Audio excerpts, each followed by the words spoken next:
The Wyoming prairie stretched out in all directions like an endless sunburned sea. At its lonely heart stood Silas Boone's ranch, 3 weathered outbuildings, a sagging corral, and the small cabin he had built with his own hands.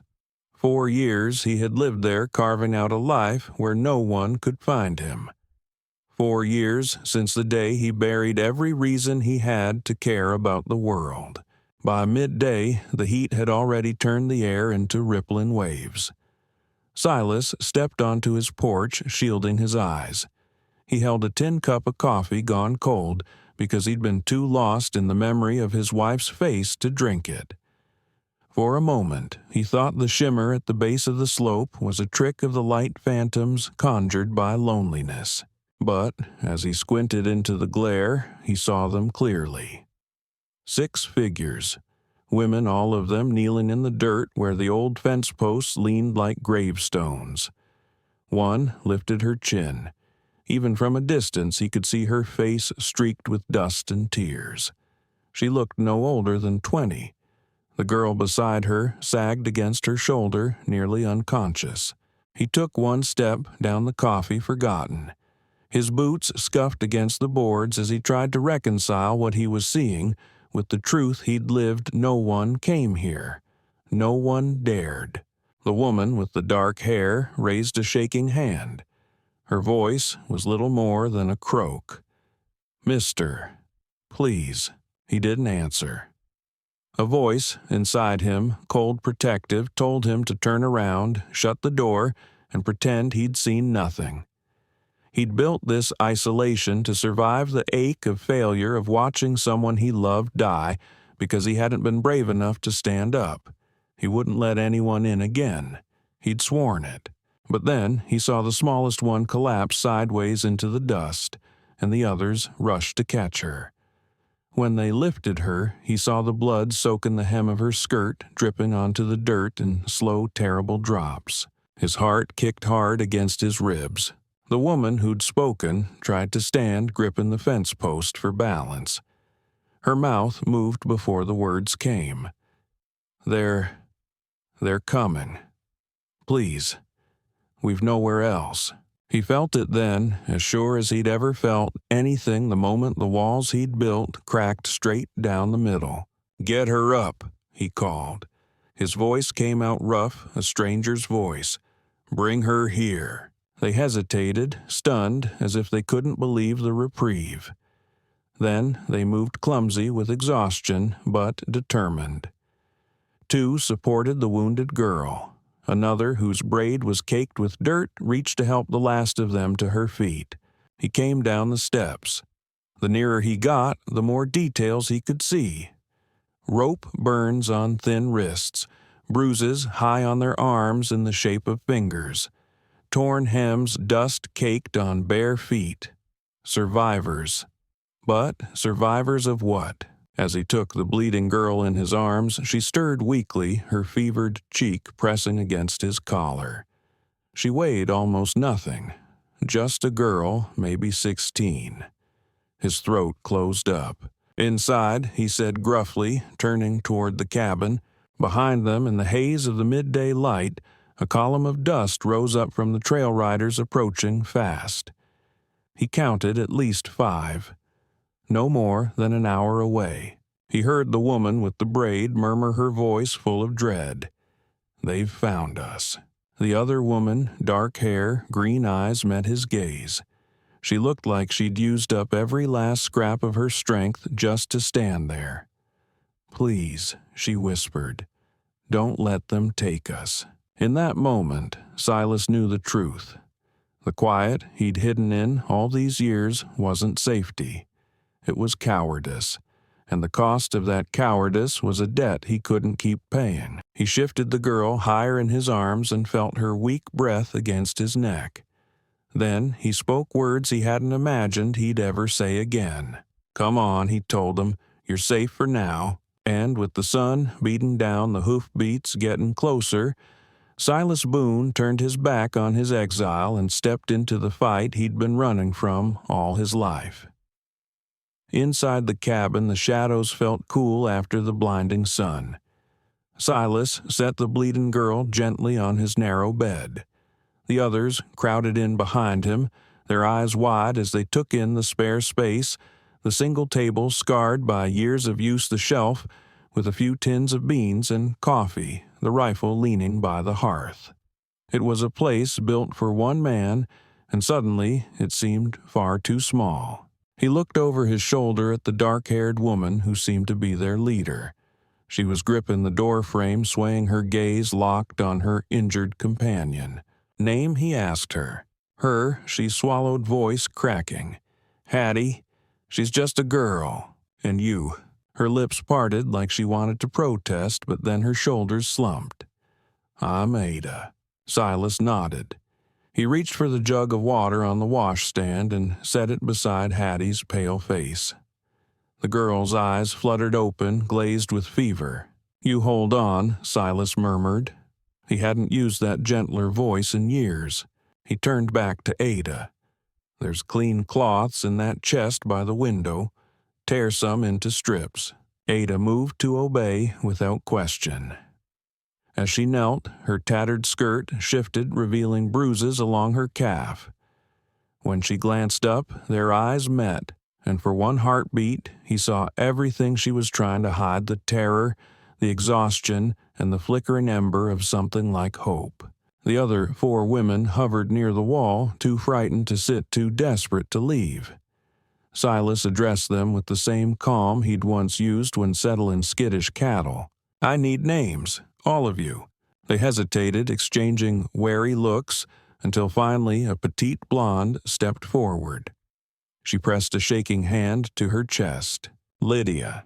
Beside her, a tall woman with freckles cleared her throat. Evelyn. A slender girl with a burn scar along her jaw lifted her chin. Martha. And last, the youngest of them, no more than 15, whispered Rose. Silas nodded once. Their names anchored them in the room, made them real. Not property, not fugitives, people. He turned back to Ada. Tell me everything. Who's coming for you? Her hands stilled on the cloth she was tearing. She took a long breath and spoke in a low, flat voice. We were supposed to be traveling to Colorado. A man in Kansas said he was arranging respectable work, teaching, sewing. Her lip curled in bitter disgust. Instead, we were taken at night, locked in a wagon. They called us indentured, but you've seen the marks. Silas swallowed. His jaw worked against the old rage rising in his chest. They took our papers, our money. Everything. Ada pressed the cloth to Hattie's side where blood seeped between her fingers. 2 nights ago, we escaped when a guard passed out drunk. We've been running ever since. Those riders behind you, he asked. They belong to a man named Riker. He claims we're his legal property, bought and paid for. Her voice cracked then, but it's a lie. Silas felt something cold settle in his gut. He'd heard Riker's name before, stories of missing girls of ranches burned to the ground when men dared stand up to him. Riker didn't just take what he wanted. He made sure no one questioned him again. I know what this means, Silas said slowly. If I help you, I'm making myself a target. Ada met his gaze without blinking. I know. And if you turn us away, we won't blame you. Silas let out a breath he hadn't realized he was holding. The last time he'd been given a choice like this, he'd made the safe one, and he'd buried his wife for it. Get her wound clean, he said gruffly. There's a root cellar under the trap door behind the stove. If the shooting starts, you all get in there. Ada's eyes softened. You'd do that for strangers? No, his voice came out like gravel. For people. A silence fell over the room, heavy as a funeral shroud. Then, without another word, Silas crossed to the rifle and checked the chamber. As he did, he caught sight of his own reflection in the dusty mirror. The man, staring back, looked older than his years, lined with grief, hollowed by regret. But in his eyes was something he hadn't seen in a long time. resolve. He turned back to the 6 women whose lives were now tied to his own and knew the choice was already made. Outside, the first distant hoofbeats began to echo off the canyon walls. The hoofbeats started as a faint murmur beneath the wind, an unsettled percussion that quickened Silas Boone's pulse. He pressed a hand to the window frame and leaned forward, squinting into the rising glare. Out beyond the cottonwoods, a dark line of riders crept over the ridge. 7 men, maybe 8, moving with the slow, confident purpose of predators closing in on cornered prey. Inside the cabin, the 6 women fell silent as the sound reached them. Hattie stirred on the cot, her bandaged side damp with fresh blood. Ada knelt beside her, blotting the wound, while Lydia and Martha exchanged a look of dread. Evelyn edged closer to the stove, her hand fumbling for a cast-iron poker as if she might actually try to fight with it. Silas turned from the window, his jaw set. They'll be here within minutes. Rose swallowed. Can we run? Not now. He gestured out the door. They'd ride you down before you made the creek. Ada stood slowly, wiping her hands on her skirt. Then, what do you mean to do? Silas stepped over to the old oak cabinet in the corner and opened it with a practiced motion. Inside lay a neatly arranged armament, a pair of revolvers wrapped in oiled cloth, a box of cartridges, a brass spyglass, and a shotgun he hadn't fired in years. As his hand closed around the familiar weight of the shotgun, something old and unquiet woke in his chest, a part of himself he'd tried to leave behind in Kansas. He laid the weapon across the table. I'll face them. Ada's voice trembled. You don't even know them. Silas looked up, meeting her eyes without flinching. Don't need to. Men who hunt women across the prairie don't deserve introductions. Outside, the hoofbeats grew louder. The horses came into view, sweating restless animals, their riders spreading into a shallow crescent around the cabin yard. One figure rode ahead, sitting tall in the saddle. His coat was black as charred timber, a dusty silver star pinned to his lapel. He looked like a man born to menace, and he wore his authority the way a rattlesnake wore its fangs. Silas stepped onto the porch, the boards creaking under his boots. The Winchester rifle rested across his forearm. The man in black raised a hand in greeting that held no warmth. Afternoon. His voice was rich and almost polite. I'm Marshal Abel Kershaw. Silas said nothing. Kershaw went on. Looking for 6 fugitives. Women. Belonged to a contractor out of Fort Bridger. He paused, studying Silas as if weighing the cost of a bullet. I expect you've seen them. Behind Silas, Ada's breath caught. In the hush, it sounded as loud as a gunshot. I haven't seen anyone. Silas lied evenly. Kershaw smiled. It didn't touch his eyes. No sense pretending, Mr. Boone. We trailed them straight here. Silas didn't correct the use of his old name. He simply lifted the rifle a fraction higher. This is private land. The marshal tilted his head, feigning sympathy. A man can mind his business, and I can respect that. But you're sheltering stolen property. It complicates things. Silas's temper sparked at the word property. He took a step down off the porch, boots sinking into powdery dust. You'll call them by their names, or you'll call them nothing. Kershaw's expression flickered with irritation. Have it your way. He gestured, and 3 of his men dismounted. They fanned out slowly, rifles held low but ready. In the doorway, Rose stifled a sob. Silas didn't turn around. He kept his gaze locked on Kershaw. This doesn't need to end badly, the marshal said. Step aside. Silas shook his head. You come for them, you'll have to cross me first. Something cold and resolute settled in his belly. He knew the odds, 1 man against 7, but he also knew the cost of doing nothing. He'd paid it once already when he watched the law fail his sister. He would not stand by again. Kershaw studied him, measuring the resolve in Silas's eyes. "You're making a grave mistake. Better than living with another regret," Silas said quietly. Kershaw lifted his chin. "All right." He turned to his men. "Bring them out." And just like that, the line was drawn, and Silas Boone knew there was no turning back. The first of Kershaw's men stepped forward, boots crunching over the hard-packed dirt. He was a thick-shouldered brute with a scar carved across his cheek like a brand. His rifle swung easily at his side, his gaze flicking to the cabin door and back again. Silas Boone adjusted his grip on the Winchester, feeling the familiar tension coil between his shoulder blades. He wasn't afraid to die, but he hated the thought of these women paying the price for his defiance. Inside, he heard a muffled sob, and then Ada's low voice steady despite her fear. "Stay low. Stay quiet."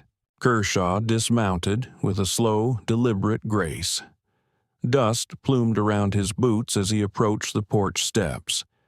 Even unarmed, he radiated control, the quiet arrogance of a man who'd bent the law to his will for so long he no longer recognized the difference. "You're certain you want this?" Kershaw asked, his tone almost gentle. "You and I both know how this ends." Silas didn't blink. Better than how it started. Kershaw's smile was reptilian. "You think you're protecting them, but in the end, you're just prolonging their suffering." He tipped his head slightly. "I've seen men like you before. Good intentions, soft hearts. You never survive it." Silas's jaw clenched. "We all die someday. Might as well choose the reason." The scarred man crept closer, boots scuffing the porch steps. Silas shifted sideways to keep Kershaw in sight. "Tell me something," Kershaw continued, voice low. "Is this about them or about something you lost? A woman, maybe a sister." The words landed like a slap. For a split second, Silas saw Lily's face, his sister's pale hair spilling across the cabin floor, her eyes fixed on some distant mercy as life left her body. No marshal came for her. No law cared. When he spoke, his voice was a rasp. "Don't pretend you understand me. I don't have to." Kershaw gestured to his men. "Last chance. Step aside." Behind Silas, he heard a floorboard creak. Then Ada's voice came quiet, but carrying, "Don't you dare." The scarred man's hand twitched toward his rifle. Kershaw raised a palm to stop him. "Easy." He looked back at Silas. "You see, even they'd rather you fight." Silas felt a bitter laugh bubbling in his chest. "Then we're agreed." Kershaw's smile flattened. "So be it." The next moments unfolded with a terrible clarity. The scarred man lunged, boot slamming the porch step. Silas pivoted the Winchester's barrel, sweeping up in a smooth arc. He fired once. The shot cracked through the air like lightning.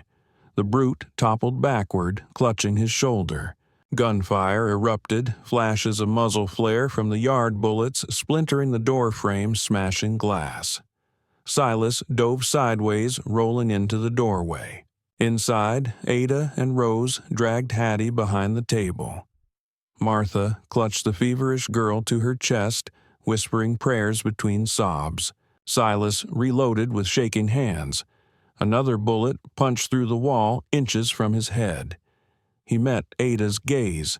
Her face was pale, but her eyes were fierce. "What now?" she demanded. "Back room," he said. "There's a trap door to the root cellar. Go." Ada hesitated. "And you, I'll keep them busy." Martha clutched his arm. "Don't." But Silas shook free. He stepped back onto the porch, the rifle snug in the crook of his elbow. The yard was a haze of drifting smoke. Two more of Kershaw's men had taken cover behind the corral fence, eyes glinting over their barrels.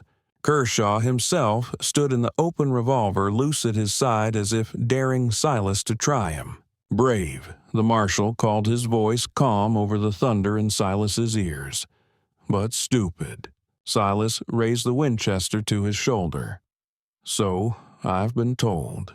And in that instant, between the sun glaring off rifle barrels and the last fragile hope in his heart, Silas Boone understood he would not survive the day. But he would make damn sure none of these devils ever forgot him.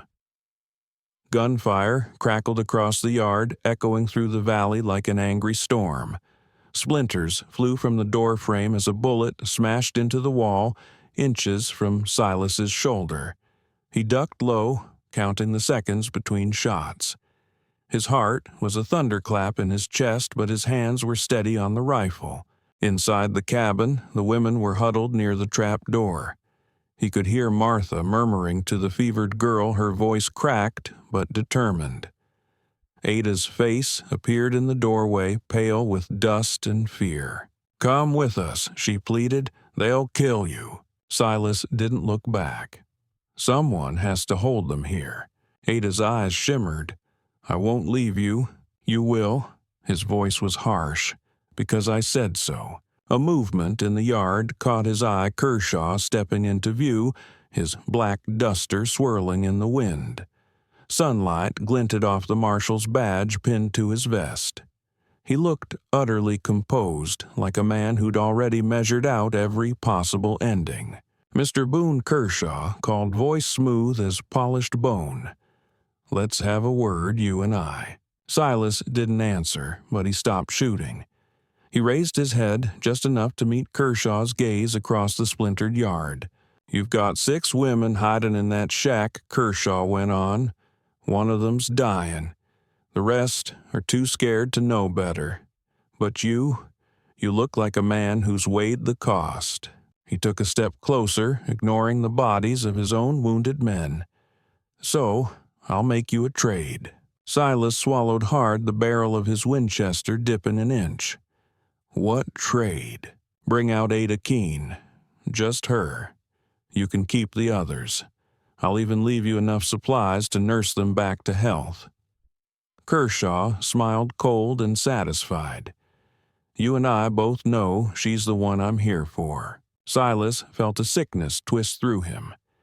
"And what happens to her?" Kershaw shrugged. "That's none of your concern." Inside, Ada's sharp intake of breath told him she'd heard every word. She moved to stand beside him, her dress stained with dust and blood. Her eyes were hollow but unwavering. "Don't you dare," she whispered. Silas didn't move. He knew there was truth in Kershaw's offer. If he surrendered Ada, the rest might survive. He'd seen this calculus before, back when he was young and still believed law meant justice. He'd watched men barter lives for a chance to keep breathing. Ada reached out her fingers, brushing the cuff of his sleeve. "Don't even think it." He turned to look at her fully then. In the harsh light of midday, her face was all angles and shadows, but there was something unbreakable in the set of her jaw. "I won't," he said quietly. "But you should know he means it. He'll kill everyone to get you back." "Then let him try," she rasped. A bullet tore past them, embedding itself in the doorway with a vicious thud. Ada flinched, but didn't step away. Kershaw lifted his revolver and pointed it at Silas's chest. "Last chance," he called. "Make the smart decision." Silas felt something click into place inside him. Something older than regret, older than fear. The part of him that had watched his sister die because no one would stand up. He straightened his shoulders. "No." Kershaw's smile vanished. "Then you've signed all their death warrants." "Better that," Silas replied, voice steady, "than sell one soul to save my own hide." He raised his rifle again. Ada's hand closed over his wrist, not to stop him, but to anchor him. Her eyes were wet now, but her chin lifted as she turned to face the yard. "You heard him," she shouted hoarsely. "If you want me, you'll have to come through every one of us." For the first time, uncertainty flickered across Kershaw's face. In the moment of silence that followed, Silas felt a strange peace settle in his chest. He knew the odds hadn't changed. He knew they might all die here before sundown, but at least finally he'd stopped running from the fight. The first rider came at dawn. Silas saw him crest the ridge silhouetted in the pale wash of morning light, hat, low rifle slung across his chest. A second rider followed, then a third, until the ridgeline crawled with mounted shadows. Inside the cabin, Ada's breath came shallow and fast. She pressed a damp cloth to the feverish girl's forehead, her hands trembling despite her fierce expression. Martha knelt by the trap door sorting the last of the cartridges Silas had dug out of the root cellar. How many, Martha asked without looking up. Silas watched the valley fill with movement. At least a dozen. Martha swallowed, her jaw tightening. More than last night. They sent for reinforcements. Ada raised her head, her eyes meeting his across the dim room. "Then we finish it today," she said softly. He nodded. There was no more pretending this could end any other way. He crossed to the narrow shelf by the window where his father's old Sharps rifle lay. He hadn't touched it in years. The stock was oiled smooth by generations of calloused hands. He checked the sights, felt the familiar weight settle into his shoulder, and knew he was ready. Outside, the riders spread out, forming a crescent around the ranch yard.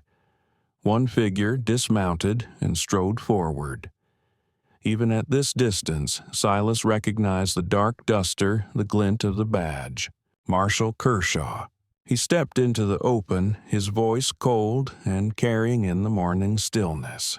"Silas Boone, you've made your point, but this is your last chance. Bring out Ada Keene and you all walk away alive." No one inside the cabin moved. Silas glanced at Ada. She had set her jaw, her hand resting on the fevered girl's shoulder.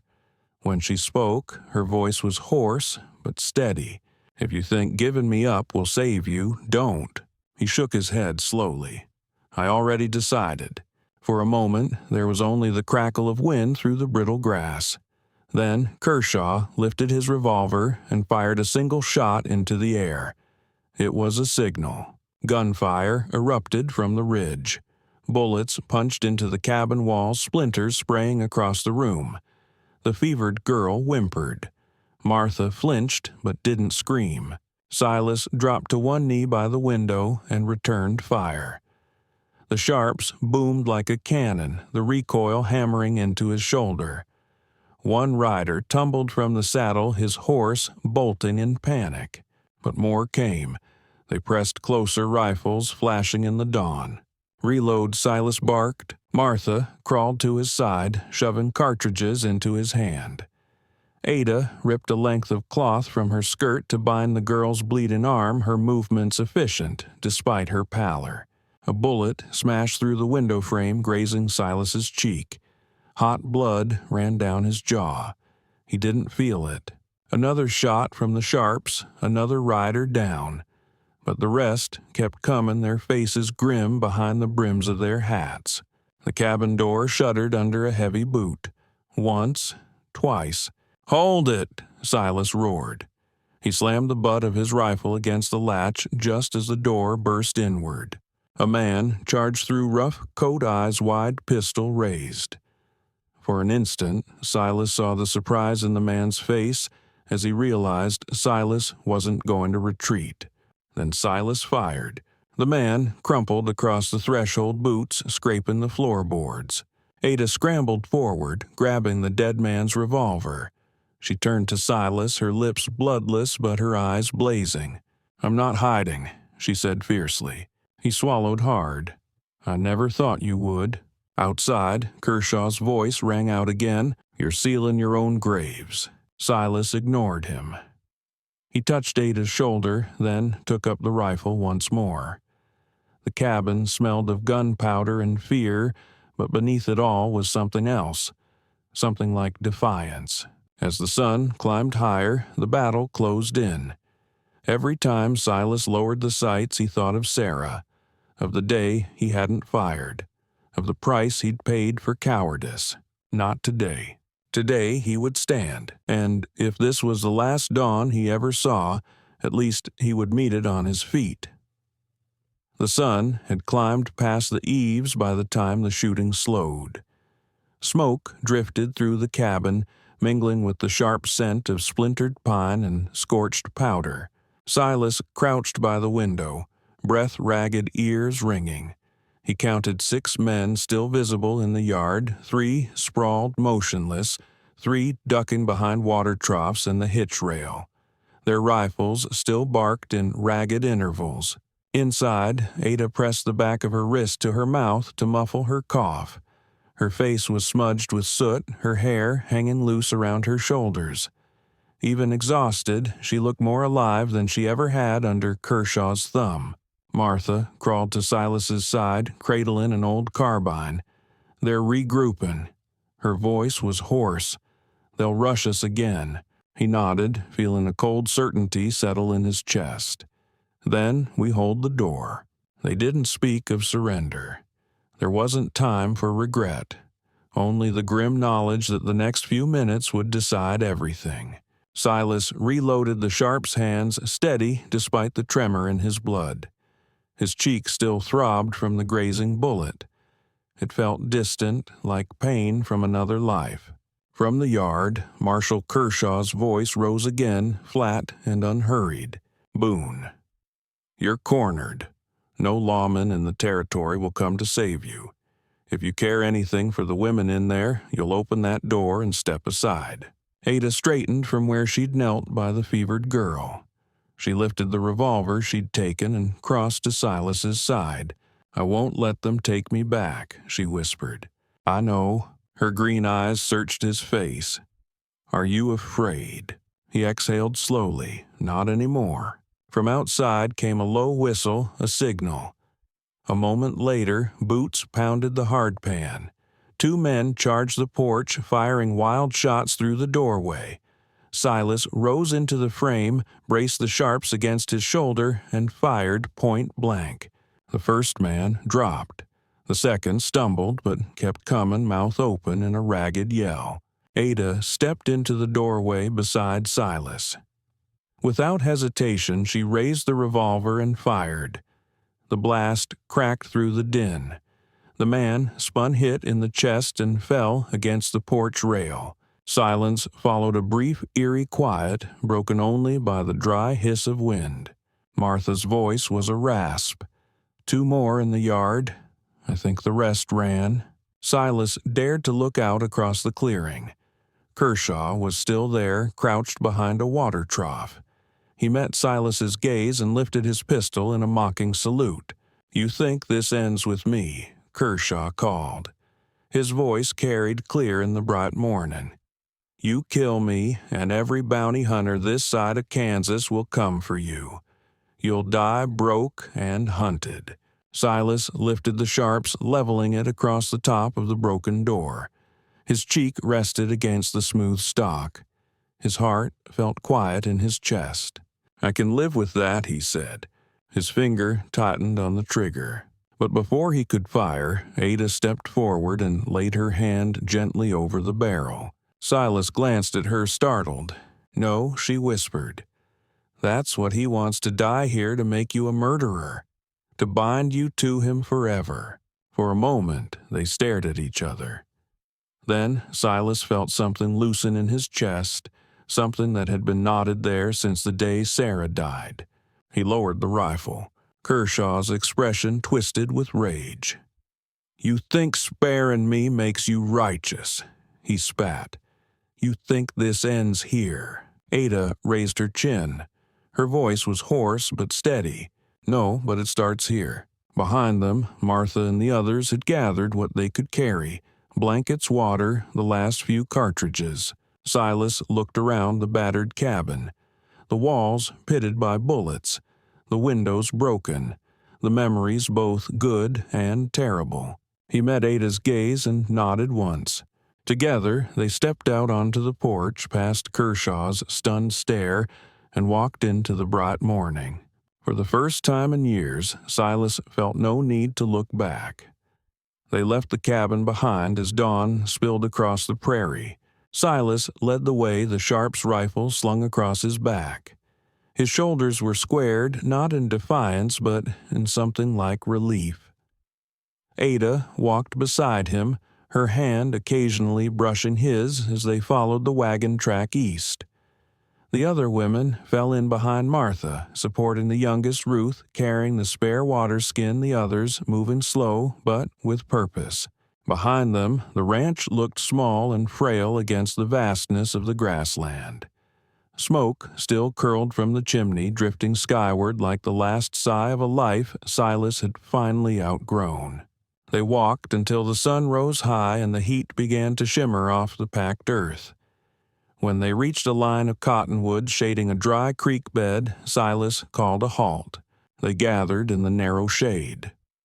Ruth set the canteen in the dust and leaned back against the largest trunk. Martha lowered the feverish girl to the ground. Ada crouched beside Silas, studying his face. She saw the lines around his mouth, the days of strain etched deep in the creases. And something else, too. Something that hadn't been there when she first stepped into his yard. "You're thinking about going back," she guessed softly.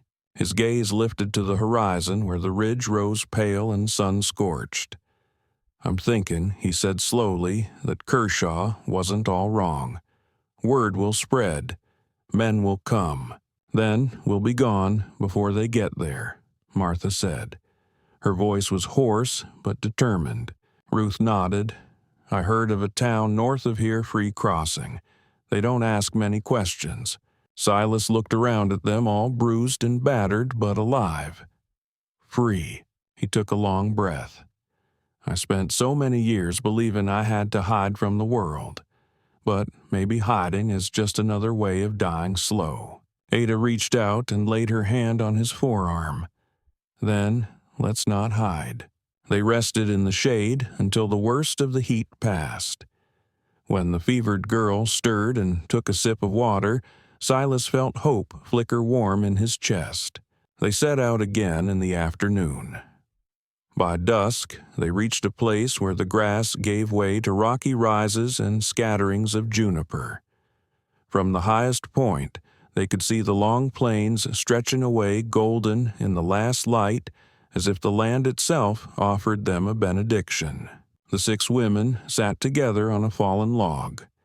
They shared what little food remained, jerky and dry bread. Ada brought Silas a piece. He took it with a small smile, their fingers brushing. She didn't pull her hand away. "When I left Kansas," she said quietly, "I thought the best I could hope for was surviving another day. And then, you." He studied her in the gloaming, the way the wind caught strands of her hair. "I failed, Sarah," he murmured. "I told myself I was done trying to save anyone." "You didn't fail her," Ada said. "You survived, and then you saved us. That counts for something." They sat in silence. The others spoke in low voices, planning what came next. How they'd find work, where they might build new names for themselves. Finally, Silas looked at Ada and said the words he hadn't dared speak. "If there's a place for me where you go, I'd like to come." Her answering smile was quiet and sure. "There's a place." A hush fell across their small camp. The stars began to emerge overhead, bright and cold. The prairie wind carried the scent of dry grass and faraway rain. Silas took her hand and turned to face the darkness, not as something to fear, but as something waiting to be filled with the lives they'd choose for themselves. At last, he understood you could bury yourself in solitude and call it safety. Or you could risk your heart again and call it living. In the distance, the first lights of free crossing winked into view promises on the edge of a wide and open land. And for the first time in years, Silas Boone felt like a man who was finally going home.